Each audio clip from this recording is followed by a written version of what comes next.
What is up, yo? CB101, welcome. I haven't done a live video like this in a long time, but you got to make things happen and you got to find ways to stay consistent. So guys, if you guys want to learn about building a business, about getting customers and getting them online, hit the like button and let me know if this is something that you feel would be valuable for you so we can keep bringing more content to you guys as well. But I want to just talk, I want to talk about what is important for people to do when they are getting started, right? Because I find that so many business owners, they toil in this kind of space where they're just kind of stuck, right? They have an idea, they have a feeling, they kind of know what they want to do, but for whatever reason, they're just not getting as much traction as they would want. And I think that for me, this was a period of time that I think I spent way too long in, right? And I think that I could have gotten out of this space a little bit sooner had I actually done some of these things that I'm going to talk about in a much more concise way, right? Because for me, I was just kind of wandering through the forest. And they talk about, you know, running a business like the hero's journey. And the way that I think about it is like, if you're in a forest and you've got to be able to get from place to place, you know, at one end of the forest, and you got to get to the other to make it through alive, you don't really want to be just hanging out in there. You don't really just want to be, you know, spending time doing things that aren't as productive as they could be, right? And as productive as they should be. So what I want to share with you are some of the steps that you need to take in order to actually go out there and see some results. So if you guys are here and you guys are catching this on the replay and you made it thus far, let me know. Otherwise, let me know what sort of, like, where you're at in your business and what sort of stuff would be most valuable for us to get into here. I'm kind of intrigued by the whole live video platform. It used to be, you know, a very, very effective way of communicating with people in real time.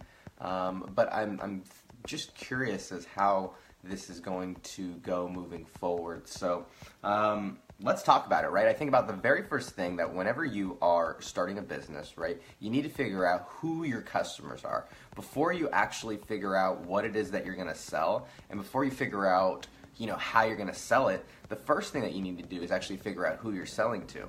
And the beautiful thing about this,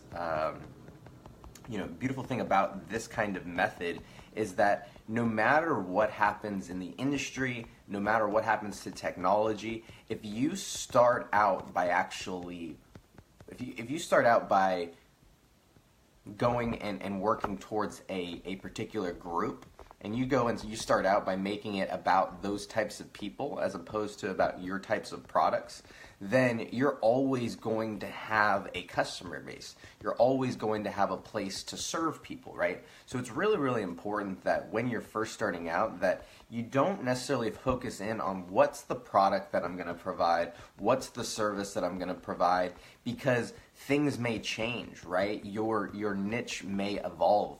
Your target market may evolve, and similarly the technology and the tools that it takes to be able to reach those people may evolve as well. And so I think that it's really, really valuable for you guys to not look at your business as simply providing a product or a service, but look at your business as being able to actually looking at your business as being able to serve a particular person. So once you go out and once you figure out who those people are, and a lot of people are passionate about serving particular people, right? A lot of people are passionate about maybe serving young people, or maybe serving old people, or serving business owners, or local business owners, or whatever it is. Like, I think that is, it's so important for them to kind of understand that. I'm getting all these messages coming in, so if you guys have questions, throw them down there. One of them was how I picked my co-founder. What kind of an interesting kind of question that was. But after you figure out who you're serving, right, the next thing to do is to go to those people, ask them, have the conversations with those customers, have the conversations with those clients. Like, I find that a lot of business owners, a lot of digital marketers, a lot of new agency owners, when I'm talking to them and helping them, kind of work through how they can get clients, they have this idea of who they're going to serve. They have this idea of the niche or the industry that they're going to work with.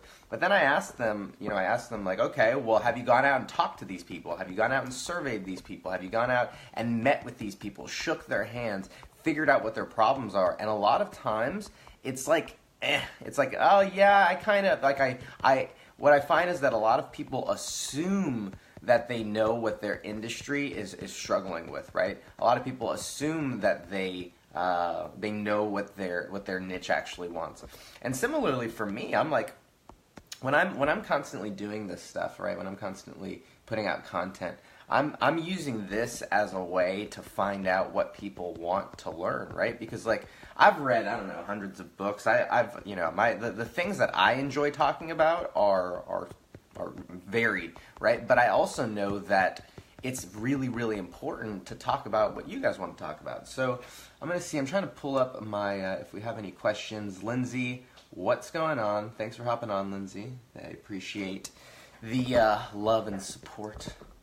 Because I think that it is, these live videos are love, right? Because I had a decision. I was looking, and I've got to make this quick, so I've only got a few more minutes before I got to go. But I had this decision of, do I do a live video, or do I do do I continue to work on my client projects and, do the stuff that actually makes money?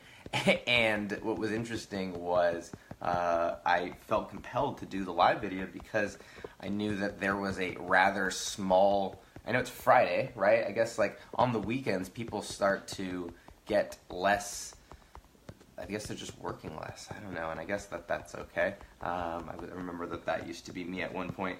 But I knew that this was a last chance to be able to chat with you guys, so I wanted to take that time. But I think that it is a form of back and forth, and I mentioned that I use this as a way to gauge what you guys want to talk about. I use this as a way to gauge what it is that you guys are interested in. And if you guys are, commenting and engaging and hopping on, then I'll know, okay, let's continue to talk about it. And if you're not, then what it becomes is all right, well, let's find a way to adjust. Or I like to ask, like, where are you guys at in your business? Like, for me, like, I'm in the funnels and in that, but, like, I'm really, like, trying to build an organization, right? And so for me, the last several weeks, I've been really diving into how do I scale a business, how do I hire, how do I train, what are the different business systems and structures that need to be in place in order to allow for this thing to really be, an organization as opposed to me just being, self-employed. And so that's kind of the next step for me. And, it came to the point where I've been putting together financial statements and cash flow statements, and it's like that's where I'm at in my business. I'm curious where you guys are at in your business, and I only was able to get to that point where I was like, okay, let's take a look and let's figure out what we can do with our money, right? Like, that was like a big moment for me. But then that only came after I actually had clients, right? It was like we had to fight through and get through all of the craziness, and we had to fight through and get through all of the the turmoil to get to a place where we're actually like, okay, we have some money, let's figure out what we're actually going to do with it. And so for you, I'm just genuinely curious where you guys are in your business. So Chris says, let's see an actual client call. So I love that idea, and there's two things that I would say about that. First thing that I would say is I don't do client calls anymore, right? Like, that's the first thing. I don't take them anymore because I don't like doing them, right? Like, I've done thousands of sales calls, right? Like, legit thousands, and I know that I don't like to do them. So I delegate them to someone who enjoys it, someone who's much better. And if you guys know Dan was born a salesperson, so he does that. Secondly is that there are some, like, recording laws that are just kind of not the best. Like, you have to make sure, there's just some recording laws, privacy issues as well. However, I will say that in our accelerator program, we actually have a live call that we did record, because just like streaming that call live is kind of, I don't know the legalities of that. However, we do have one call that was recorded that our accelerator members can watch, that walks through all of it. So I will say that, Chris, that's, I can go through and man, we can even role play, some of these things, right? And I can go through specifics about the pitch and the specifics about, how to do it. But you're right. Actually seeing the sales call obviously is the best way to learn. And that's why I tell all my, accelerator members and a lot of our apprentices, for our, agency, a lot of our referrals, that they can actually hop on with our sales guy, with Dan, and actually watch a sales call, because that, I think, is the most valuable thing that can happen, is if you're there watching live. I remember that's how I learned sales, is I just went and watched a lot of my mentors and how they did it. So that's a great point, Chris. Obviously, there's some things that hold us back from doing that here live on this call, but I do like that. I'm going to note that down as something that we can try and work on. So, sales call, I like that. That's a great idea. What else do you feel would be valuable? I think that everybody's always trying to get more clients, and I was just looking at our roster